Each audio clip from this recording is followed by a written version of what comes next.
We are anonymous, a group that exists to bring truths to light the powerful attempt to suppress. We are not here to reassure you. We are not here to butter anyone up.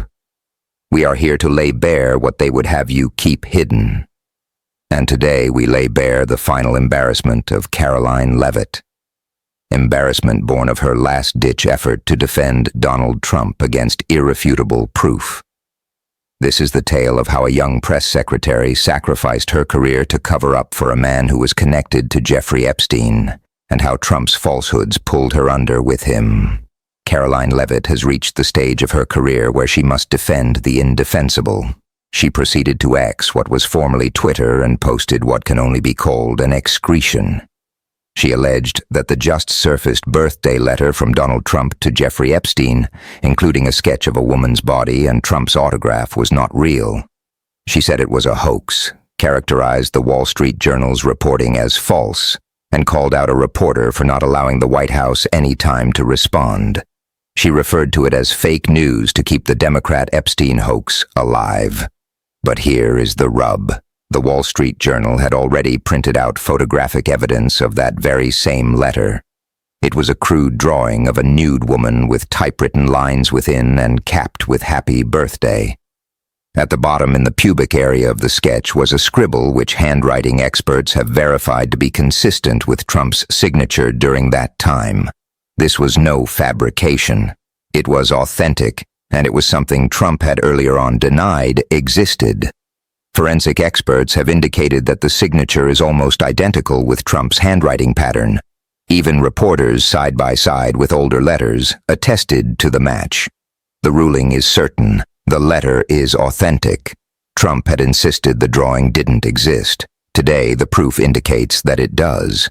Karoline Leavitt made the decision to deny what was clearly real, and in this is the question: why to deny that which in and of itself isn't even illegal? They could have said, "So a Trump wrote a birthday card. He subsequently broke with Epstein." And that was it. They could have acknowledged the letter was there without acknowledging that they committed a crime.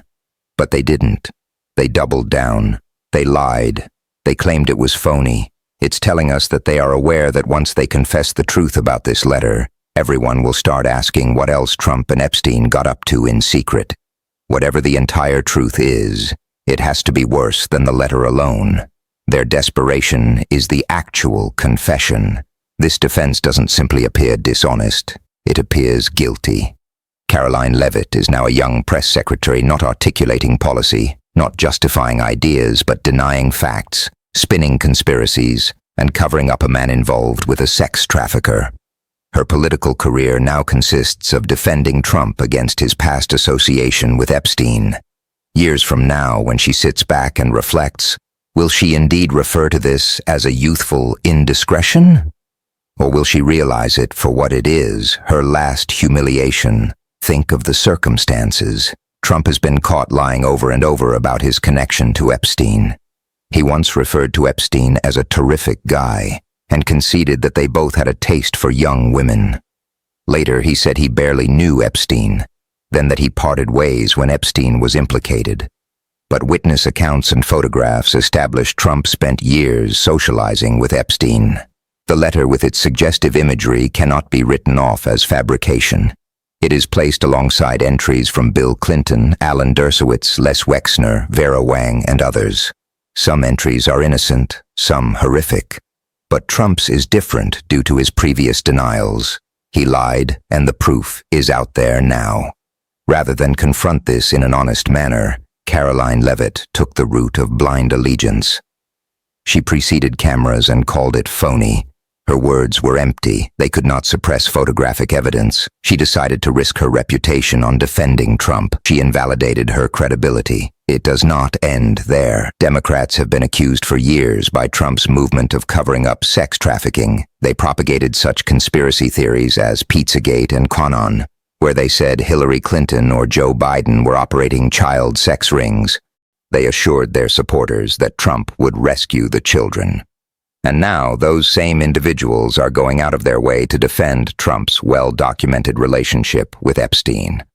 Karoline Leavitt herself has become a part of this machinery of denial. She has remained faithful to Trump even as crowds in public boo him. She hailed him as the coolest boss ever while stadiums showered him with jeers. She introduced so-called influencer briefings, swapping actual journalism with prepackaged propaganda for pro-Trump social media influencers. She deceived the public regarding judges, faltered in foreign policy press conferences, and now, at her nadir, is justifying Trump's Epstein link with a falsehood too obvious to endure. That is why we can claim that it is her last humiliation. She is trapped by reality. The letter is there. The autograph is correct. The album is authentic. Congress has made it public. Experts have confirmed it. Trump himself at one point stated he never sketched such a thing. And now it is out in the public eye. And Leavitt has no explanation remaining but denial. Her life is not marked by youth, not by potential, but by her decision to be Trump's buffer at any cost. Meanwhile, the White House has not ruled out forensic examination. Leavitt asserts that they would accept it, but they have not pursued any independent examination. They shoot the messenger instead. They are aware that the risk of testing it would only attest to authenticity, so they use veiled statements to try and obfuscate the public's view. But the public is not blind. Surveys indicate that the majority of Americans think the government has concealed information about Epstein's death and client list.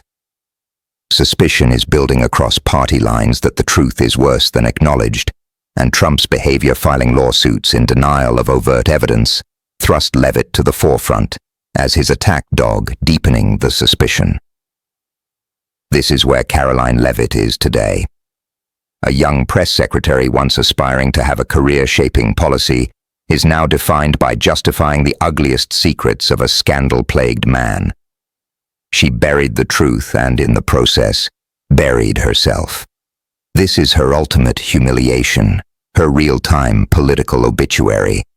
Trump's movement campaigned on rooting out predators, but now finds itself having to defend one of its own. They campaigned on transparency, but now conceal documents. They campaigned on accountability, but now muzzle their critics. The hypocrisy is too much to bear, and it proves the movement was never centered on saving children, never about justice. It was centered on protecting Trump. We remain anonymous. We have revealed the truth of Karoline Leavitt's last humiliation, the destruction of her credibility on behalf of Donald Trump. Now it is your turn. Do not let them bury the truth. Reveal it. Spread it. Act on it.